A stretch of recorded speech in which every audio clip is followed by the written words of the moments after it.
안녕하세요, 여러분. 오늘은 사랑, 아니 심리전, 나르시시스트의 숨겨진 전략이라는 주제로 이야기를 나눠보려고 합니다. 나르시시스트와의 관계는 처음에는 사랑처럼 보이지만 사실 그 이면에는 매우 복잡하고 치밀한 심리전이 숨겨져 있습니다. 이번 시간에는 나르시시스트가 어떻게 그들의 전략을 통해 상대방을 조종하고 심리적으로 영향을 미치는지에 대해 깊이 있게 탐구해 보겠습니다.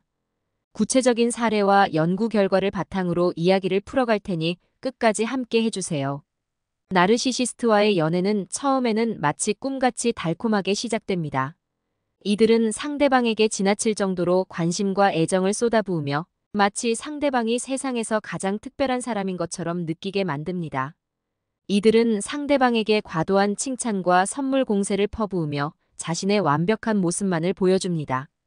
이러한 행동은 상대방에게 엄청난 만족감을 주며 나르시시스트와의 관계를 시작하게 만드는 중요한 요소가 됩니다.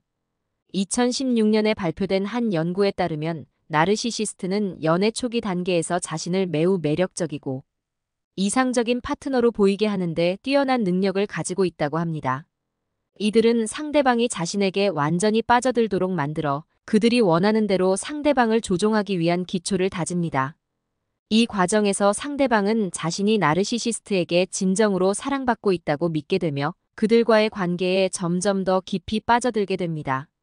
하지만 나르시시스트의 이러한 행동은 단순한 애정 표현이 아닙니다. 사실 이들은 자신이 원하는 것을 얻기 위해 상대방을 조종하려는 의도를 가지고 있습니다.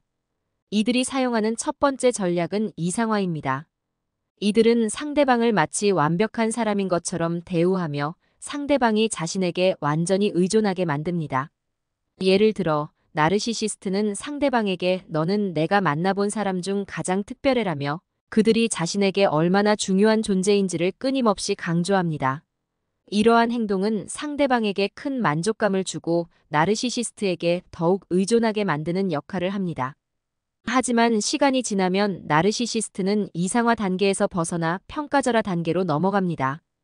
이들은 상대방의 작은 결점을 찾아내어 이를 과장하고 상대방의 자존감을 무너뜨리려 합니다. 나르시시스트는 상대방이 자신의 기대에 미치지 못했다고 비난하거나 그들의 행동을 과도하게 비판합니다. 예를 들어, 나르시시스트는 상대방이 약속을 지키지 않았다고 끊임없이 지적하며 그들의 신뢰를 의심합니다. 이는 상대방이 자신이 문제라고 느끼게 만들고 나르시시스트의 통제하에 더 쉽게 놓이게 만듭니다. 2018년의 한 연구에서는 나르시시스트가 관계에서 이러한 이상화와 평가절하를 반복하는 경향이 있다고 밝혔습니다. 이 연구에 따르면 나르시시스트는 상대방을 처음에는 높이 평가하다가 시간이 지나면 그들을 비판하고 다시 그들을 높이 평가하는 패턴을 반복합니다.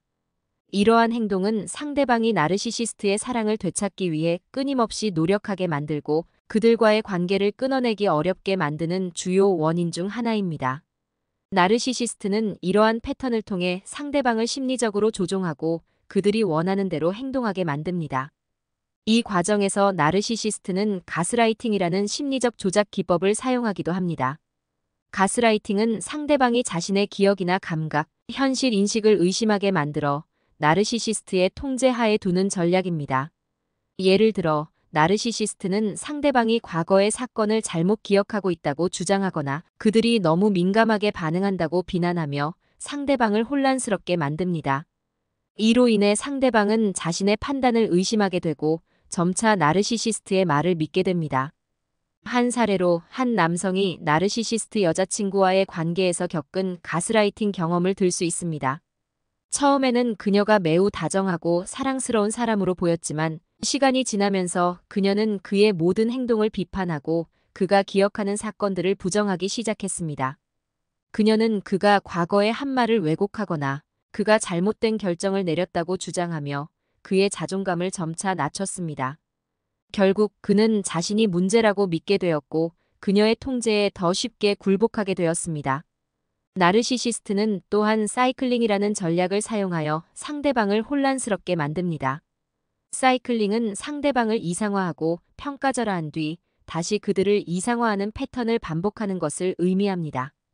이러한 반복적인 패턴은 상대방이 나르시시스트에게 더욱 집착하게 만들고 그들이 관계를 끝내기 어렵게 만듭니다. 사이클링은 나르시시스트가 상대방을 계속해서 자신의 통제하에 두고 그들이 자신에게 더욱 의존하게 만드는 효과적인 전략입니다. 나르시시스트와의 관계는 장기적으로 상대방에게 심리적, 정서적 고통을 초래할 수 있습니다. 예를 들어, 나르시시스트는 종종 상대방을 고립시키고 그들이 자신의 가족이나 친구들과의 관계를 소홀히 하게 만듭니다. 이는 상대방이 나르시시스트에게만 의존하게 만들고 그들이 관계를 끝내기가 더욱 어려워지게 만듭니다. 이러한 고립은 상대방의 정신 건강에 심각한 영향을 미칠 수 있습니다. 2017년의 한 연구에 따르면 나르시시스트와의 관계에서 상대방이 경험하는 스트레스와 불안 수준은 매우 높으며 이는 종종 우울증과 불안장애로 이어질 수 있습니다. 연구자들은 이러한 심리적 고통이 나르시시스트의 지속적인 비판과 조작, 그리고 그들의 감정적 기복에서 비롯된다고 설명합니다. 나르시시스트와의 관계에서 벗어나는 것은 이러한 심리적 고통을 줄이는데 중요한 첫걸음이 될 수 있습니다. 그렇다면 나르시시스트의 심리전에서 벗어나기 위해서는 어떻게 해야 할까요? 첫째, 나르시시스트의 행동 패턴을 인식하는 것이 중요합니다. 이들은 처음에는 상대방을 이상화하지만 시간이 지남에 따라 평가절하하고 결국 상대방을 조작하려는 경향이 있습니다. 이러한 패턴을 인식하고 그들의 조작에 빠지지 않기 위해 주의해야 합니다. 둘째, 자신의 자존감을 유지하는 것이 필요합니다. 나르시시스트는 종종 상대방의 자존감을 깎아내리고 그들이 자신에게 의존하게 만듭니다. 이에 대항하기 위해서는 자신의 가치와 자존감을 지키는 것이 중요합니다. 자신의 성취와 강점을 자주 떠올리고 이를 통해 자신감을 유지하는 것이 도움이 될 수 있습니다. 셋째, 나르시시스트와의 관계에서 벗어나기 위한 계획을 세우는 것이 필요합니다. 이러한 관계는 장기적으로 상대방에게 심리적인 상처를 남길 수 있으며 그들의 정신 건강에 부정적인 영향을 미칠 수 있습니다. 가족이나 친구 혹은 전문가의 도움을 받아 나르시시스트와의 관계에서 벗어나는 것이 필요합니다. 마지막으로 자신의 감정을 존중하고 자신에게 필요한 것들을 인식하는 것이 중요합니다. 나르시시스트는 종종 상대방의 감정을 무시하거나 그들을 이용하려는 의도를 가지고 있습니다.